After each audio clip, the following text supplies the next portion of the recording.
पुणे येथील 10 एकर EWCची आरक्षित जमीन गेले 38 वर्ष पडून असतानाही पंतप्रधान आवास योजनेसाठी 2 एकर खाजगी जागा ताब्यात घेण्याची घाई का?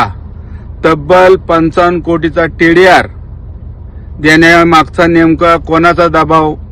त्याचबरोबर 24 मीटर रस्ता त्या ठिकाणी असताना सुद्धा 12 मीटर रस्त्याचा प्रस्ताव का?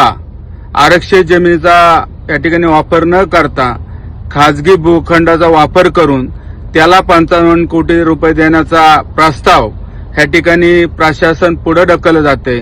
निश्चित याच्या मागच कारण काय? याच्या मागे कोणाचा दबाव आहे?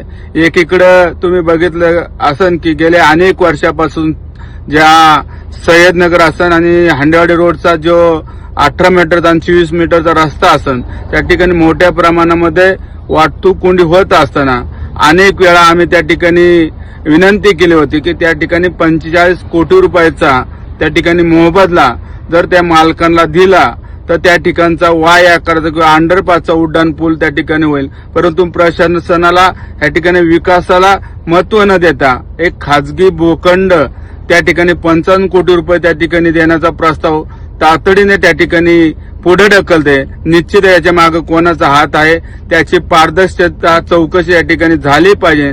अन्यथा या ठिकाणी शिवसेना स्टाईलने या ठिकाणी आंदोलन केलं जाईल.